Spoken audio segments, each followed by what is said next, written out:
Hey, welcome to a semi-guide, more just commentary on the Rebel Tier 3 Assault battles and how I'm beating it pretty reliably. Or at the very least, once I got this down, I've tried it twice, I've done it twice, I locked in the second one, so I can't really try it anymore. But those two attempts are going to be the ones that you're seeing now. So, you know, all Gear 13 team, relics tending on the higher end. I don't really consider relics to be high until 6 or 7. 1 through 5 are very free to play friendly. But with that being said, in terms of what you can cut out, you can kind of keep an eye throughout the video. We're not really taking that much of a beating. You might take some more restarts with some lower gear, but 3PO could very likely get away with gear 12.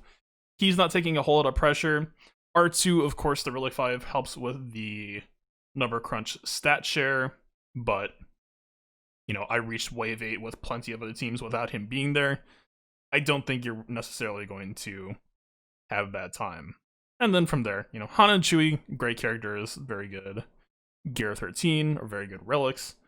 But in my opinion, this event really isn't about damage output for your characters. It's really just about all the extra assists, all the exposes, the stuns, the turn meter gain you get from Luke lead or Luke assists.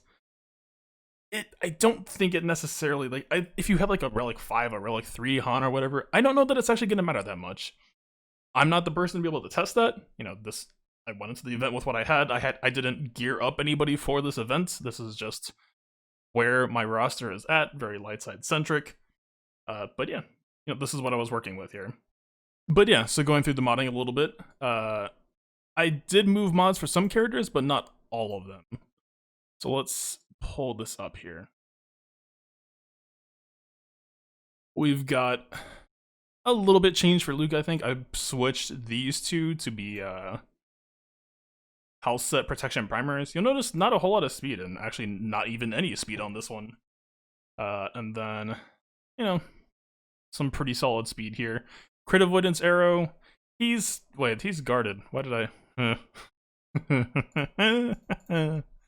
I basically won on accident. I was starting to really wonder if the solution to this was going to be guard on whoever the 5th in R2 slot was, because we have protection regen here, so Luke doesn't technically need it. Didn't really go that way, but also, hey, if Luke's guarded in your team setup, you don't. This is a dead stat. Don't do that. Anyway, cool. We sandbagged a little bit on accident. Good. Han. We just have crit damage, health set, protection cross. That might be a little bit weird for some people. Some, decent health or speed focus above all else. Just stuck in some bulk stats where we could. Han, and to a lesser degree, it feels like Luke, are going to take some heat over the course of the battles. Chewie is effectively the healer here. We do have everyone Zeta, although, again, same theme as what I just talked about before for the most part. Crit avoidance arrow as well as the middle Zeta are not going to do a whole lot for you if Chewie is guarding you. The plus tenacity is going to help on stuff like, if you have a rough wave 4, the D2s are trying to hit you with the heal block grenade. It can matter. I'm not going to say it's required. Lead, absolutely required. Well, with the nature of the event ability, you could probably try for a high roll with extreme minimums. If you want to have some fun, if you want this to be a pleasant experience, more of a P2 gas than a P4 gas, you want this, they're both going to get you a ton of mileage here. Easily. Han Zeta, I don't think you really have to explain that. Chewie, you don't need Raging Wookiee, really. I think there is an ability block somewhere in the event. I don't really recall where. Don't take it for the event. If you happen to have it already from some past counter, like gas counter, then sure. But otherwise, this is, again, Chewie is essentially the healer.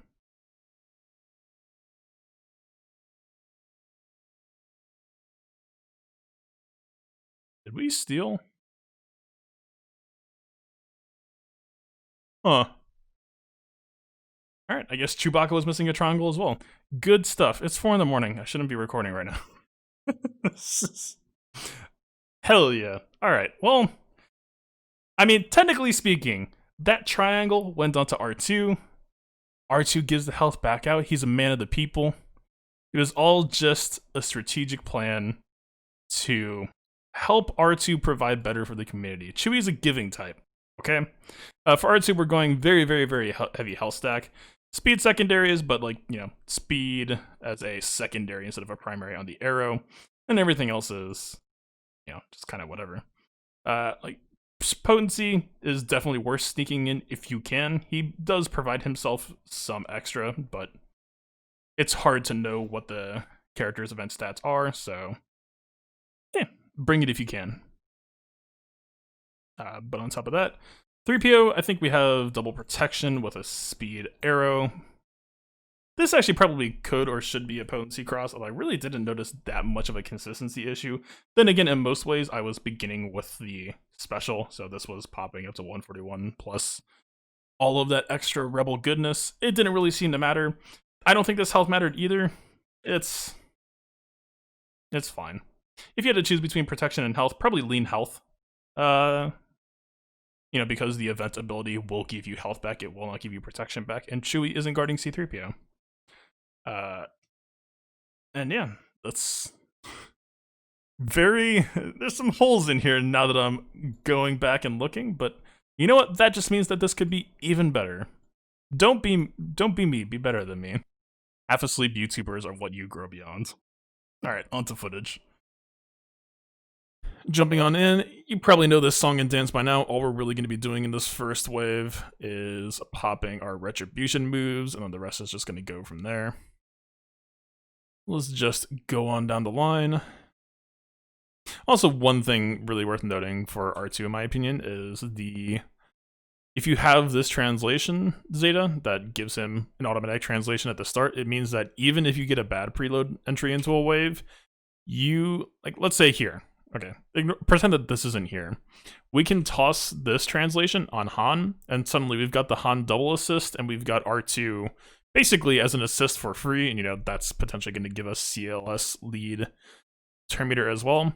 It just helps. It's just a free assist in, you know, LSTB or, you know, events like this. I actually really enjoyed it as a Zeta. But yeah, so let's just keep on hitting these buttons. I'd actually tried R2 once before I remodded him. Like, I think I just whatever junk mods he had on at the time. The health stack, I cannot begin to tell you how much of a difference it makes. And especially also because, you know, we have C-3PO here. R2 is a Galactic Republic character. So you'll notice he's getting this protection up, and that's scaling with all of the health mods we have, which is really just helping push the extra durability. The first time that I tried R2 with, you know, whatever ramshackle mods he had on, he was having a lot of trouble staying alive. He was just dying to AoE pressure, and yeah. With the power of... Oh, and also extremely worth noting in this case, the free translation from the 3PO Zeta means that our first special gets us to 3. So if 3PO just decides to chime in on any one of these random assists from now on and like exactly write that as if it was on cue, this is a live commentary, but that was just extremely lucky, he just reduced his own cooldown. So that mass assist is already closer to coming back up. Just, it's nice, it's neat, it's convenient, why not? It's a pretty nice Zeta. Yeah, these waves aren't really that difficult. You can kind of use Chewie's AoE with somewhat impunity. You really want to be careful though because of the AoEs and the AoE counterattacks. You really want to make sure that Chewie's Pulverize is available by wave 4. Not really going to be a concern right now, we're in wave 2, but, you know, keep it in mind.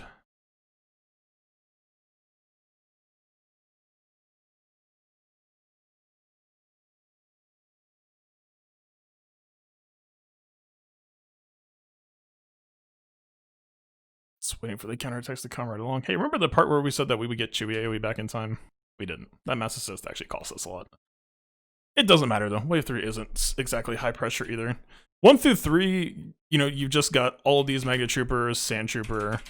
Commander does 1 AoE. Like, you're gonna get a ton of counterattack value. So really, you don't need to be using these specials pretty much at all. Like, we just got Chewie's AoE back with this, so, I mean, to be completely honest, if it weren't for the fact that we need to enter wave 4, well, you really could just hop auto basic here like you would for lower tiers. I think you can probably get away with doing 3PO assist pretty recklessly, though. There is a little bit of RNG on if he's gonna re-assist in time. And actually for Han too, I would also say, just because when he shoots first, that's effectively a cooldown cycle at the start of each wave. You can get away with it. This is a 4-turn cooldown, so you don't really want to spam that as much, because it can't matter when we're gonna need it. Let's see if 3PO... Yeah, okay, there's some counterattacks. I think his cooldown should still be 1 off, but it's close. And keep in mind that, you know, we have pretty much every Zeta on every character now, I think, which is actually crazy to me. The middle Zeta for CLS, I took that because I'm using, you know, Gear 8 3-star chewpio. That Zeta is pretty much completely, not fully trivialized, but pretty much completely trivialized by CLS being guarded. Before I ended up winning, I thought that there might have been a consideration for unguarding CLS in favor of someone else. You know, 3PO can struggle a lot in this mode. If he's getting pressured out, you know, 3PO doesn't really have a way to heal himself outside of, like, that other move, but you don't really want to have to use that event move on him, since, you know, you would rather mass assist, of course, right?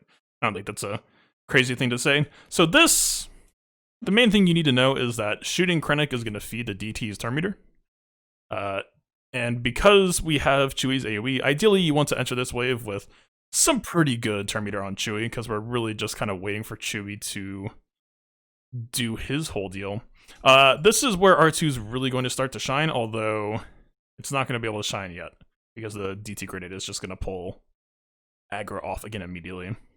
We could do a burn, you know, if any burns get resisted, that's team turn meter, it's not bad. It's also going to feed this DT a lot more stuff sooner. Let's just do it, let's just see what happens. CLS for this move is kind of a waste, to be honest. Notice that I'm not using this pretty much ever. This is because of learn control. The 10% turn meter gain when someone takes damage, you know, we're taking damage a lot here. It's just a better way to go about keeping your pace up. We're not really worried about Luke doing damage here, we just need more turns. More turns, more assists. You know, pretty straightforward. Alright, so pretty good stuff with the mass assist there. We've got really good turn meter on everyone because of that mass assist. Let's just do this. This might force DT. Not quite.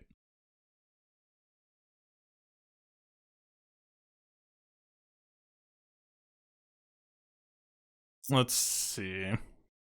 You can stun Krennic still, which is nice. Krennic does hurt, but everyone is in a pretty healthy spot. R2 here isn't actually at that much risk of getting blown out by Krennic AoE. It does do a lot of damage, don't get me wrong, but, you know, we got a lot of Chewie assists, so we'll just finish off the other DT. One of the first fancy tools, not that fancy, but very convenient, is R2's smokescreen is going to give out offense down. That's 50% offense down. It's nice. Why wouldn't you do it? Look at that. Did we even take damage? I can't tell. Ideally, like, let's say that we didn't get that many assists on DT and they were still alive. 3PO basic there, ideally we would have gotten confused. This wouldn't be here. We've already pretty much cleared out this wave. Heck, if we wanted, we could just do this to ignore the taunts. I don't think it's that big of a risk here.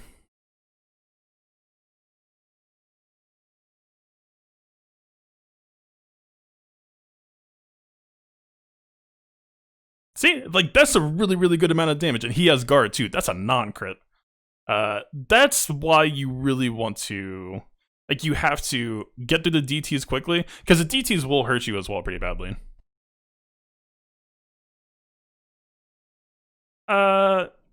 these next two waves are kind of just nothing.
All right.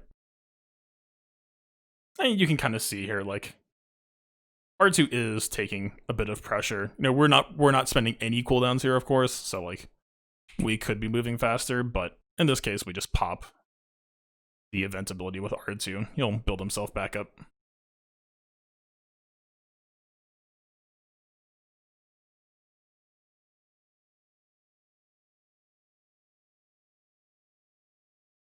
Alright, so this wave is very important. It's important because the last wave, or it's important how you exit this wave and enter the last wave. And also, this wave can be very messy. We've got a Magma Trooper here doing some AoEs. Veer's AoE, very, very, very powerful. Definitely worth respecting it. You pretty much always, in my opinion, go for the DT stun first. I don't really know that there's any reasonable argument otherwise. Again, we'll give this to Han just for all of the turn meter gain. You can see that everyone's looking quite good. 3PO is back almost to 50% already. You can't really complain about that. I think, so the thing, in my opinion, about this wave is it ends a lot quicker than you think sometimes. So, of course, ideally, we would use this Pulverize to get rid of this taunt. That, I have entered the last wave with it still on cooldown sometimes. It's actually a bit rougher lining it up than it feels like it should be. So I'm actually just going to skip it. You can see, that Veer's AoE. Very, very good damage. Really just, he's bringing the pain train. We can just do this. Let's see. Also, R2 extremely does not want to use Smokescreen. We have to have that for this last wave. Honestly, you really want to have everything, but I think we can try to get everything back up in time. Here's a perfect example. 3PO basic, we really need this on Stormtrooper. We got the Confuse. Alright, that bought us some time. It's one of the awkward dynamics of this mission that, like, Magma Trooper, so if we don't control him, we'll actually just get, a bunch of turn meter back and potentially, probably won't kill him, but probably bring him down to about half health. At the same time, I don't know. Really, to me, the concern just tends to be Veers. Veers and DT are just kind of the major damage threats here.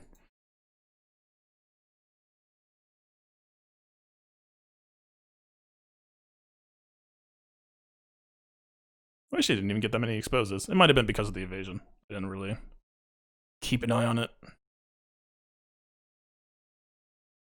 I like how this Scout Trooper is, like, permanently locked at 99% turn meter with speed up, just like, oh no, really, just take your time. I'll be here. Don't worry about it. Don't worry about me.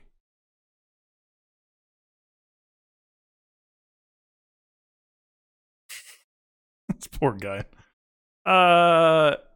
We should be able to get a 3PO basic in time beforehand, so yeah, with R2, we might as well. We're absolutely not using Smokescreen here, so we could. He has offense down already. He's not going to be doing a combat move. Let's just get the offense down on Veers. I mean, Veers is about to die, but what's this guy going to do anyway? That's what. Alright, so all of this incoming stuff is why exiting this wave can be very messy. So there's a few things that we're looking for. Ideally, I would say or hard requirement is R2 needs to be high turn meter. R2 needs to pop smokescreen before Palpatine gets basic off. It's beyond that. Chewie's AoE actually doesn't matter as much at first. All that matters is you want Chewie to be able to AoE soon after the Royal Guards pop all of their taunts. If you stun Thrawn at the beginning, and then it just so happens that you get a ton of assists and the Royal Guards pop immediately, you might need Chewie immediately. It's a little bit hard to predict. There is a lot of RNG going on with this whole mechanic, right? At the very least, if you bring it down to Stormtrooper last man standing, which is why it's really, really nice to get this confusion early, it's a bit easier to clock yourself going into the last wave. You can kind of do it more on your terms, because he's very, very beefy, as you can see. Alright, so we have R2 here, which, fair enough. What do we want here? You can close this out semi-reliably with 3PO Mass Assist. Of course, you're going into the last wave with that cooldown not being up, which doesn't feel great. But if I beat it without the cooldown, you don't necessarily need this. Of course, again, you're at the RNG of, this is a 50% proc chance. Sometimes you'll high roll, sometimes you'll low roll. But at least that's in my experience as the time I was recording this. Look at this. We have 3 translation. We could call, Chewie. We have expose on him already. This is probably going to kill. I don't know. Maybe, just looking at this, what's R2 at? R2's on the lower end, actually. I don't think this is a good way to enter the wave. I think we need a bit more. We need a more compelling argument. And of course, we'll get a little bit off of Han shooting first. Inevitably something will get resisted, but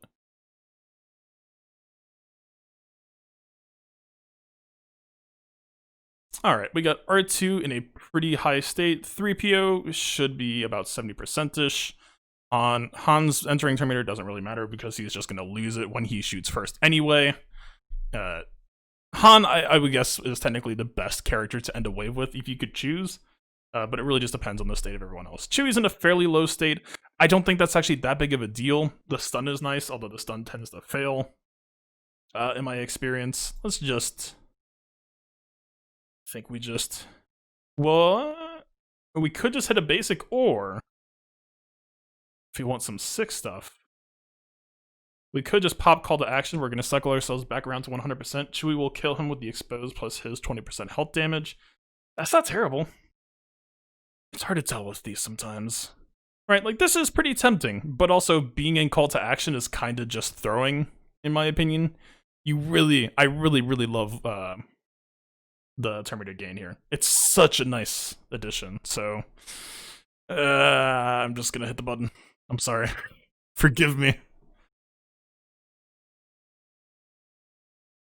But yeah, check this out. We've got R2 ready to go. Luke at 100% turn meter. Just by habit, I stun Thrawn. I don't know if that's actually the right choice here. Palpatine's first turn isn't that scary because we have R2. I could actually probably see an argument for stunning Vader. But I just stun Thrawn, I guess. Let's just do the thing I've been doing to win so far. Ideally, we probably just want to push back Vader's cooldowns. I don't think that's a particularly brave. That was a bunch of RNG that just happened right there.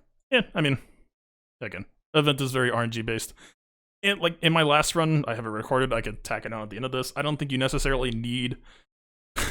What was that?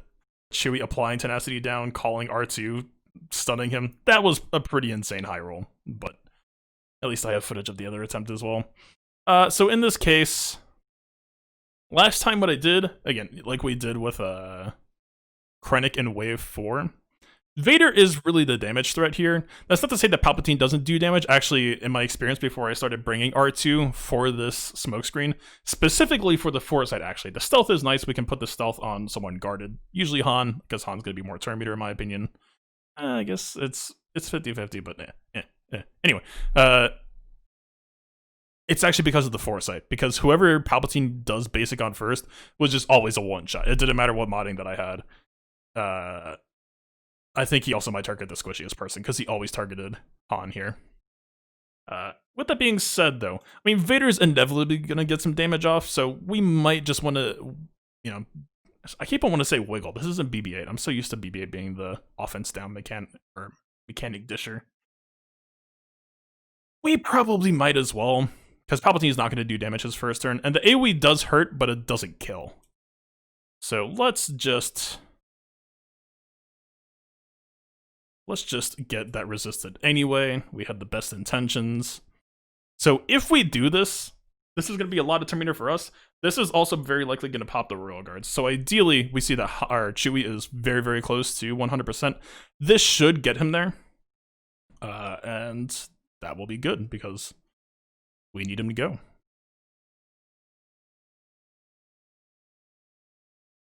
Alright, we didn't actually get as much damage as I was hoping for. Maybe if these two exposes popped, but you had to be 50%, so maybe not. Which makes this Chewie turn a little bit awkward. Because ideally they would have all popped taunts here. Chewie AoE would have been immediate. That's a little bit less than ideal, and you know, like if Palpatine always seems to do basic first and then AoE, so like this Palpatine turn is gonna fizzle no matter what. Let's just, I guess if we try to stun, okay, we got it.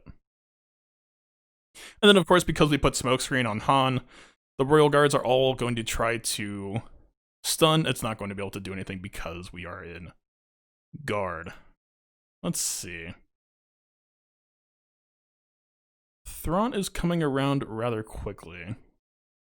If we do this, then we'll drag his Terminator down a little bit. It's just going to force the taunts. We really don't want to deal with that right now. So let's just... Okay. It's a bit weird. I'm thinking we just fish for basic here. Same story. We've got some juicy turns coming up here. I don't know that 3PO assisted at all, so it might just be a 3PO basic. But okay, we got the stun. Nice. This Thrawn snapshot with Chewie assist should kill Thrawn, and I think that this is a fairly okay state for Han to potentially die in. Actually, I'd say that's very, very likely here. We could just pop evasion and just hope, but in my experience, yeah, Han just straight up gets got here. It's possible the extra health from R2 will make the difference somehow. I'm not going to hold my breath on that. I'm getting a whole lot of counterattacks from other people along the way. Would have given us a lot of fancy, nice Terminator.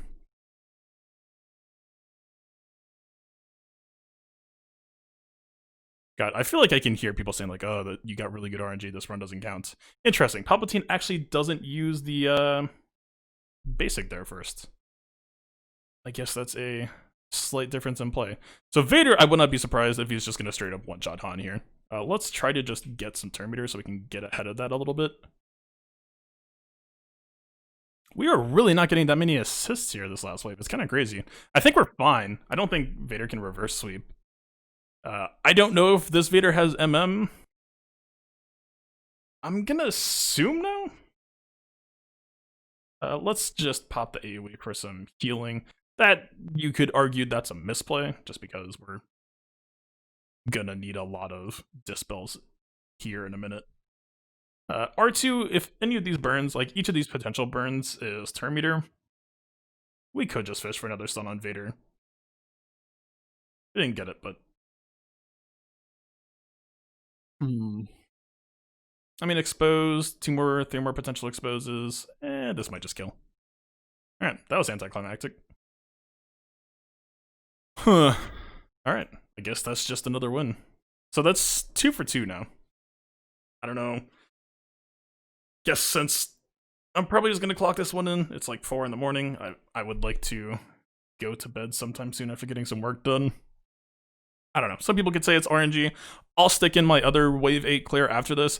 It really feels like largely the same steps. All that really matters is come in with R2 having good smokescreen. You know, the assist RNG is going to be what it is. It felt like it was a really high roll at the start of this wave, and then we really didn't get much after that. It almost felt like it wasn't on. Yeah.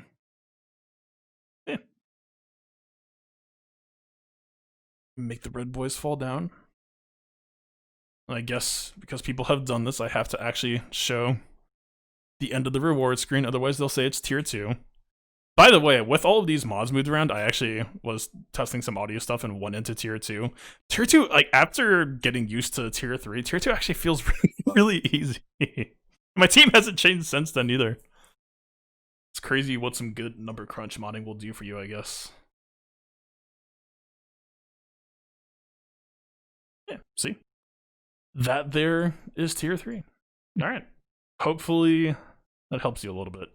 It's, again, there is some RNG, but as long as you're going into wave 8 properly that way, it's like trying to do Palpatine properly, right? But Palpatine, you just have to run crit avoidance triangle and pray. This, I feel like, is RNG that isn't as opposed to us. It's like, if we get the crazy R2 assist, double assist, or whatever, then it helps, but it's not like required. So, I don't know. Anyway, cheers. Good luck.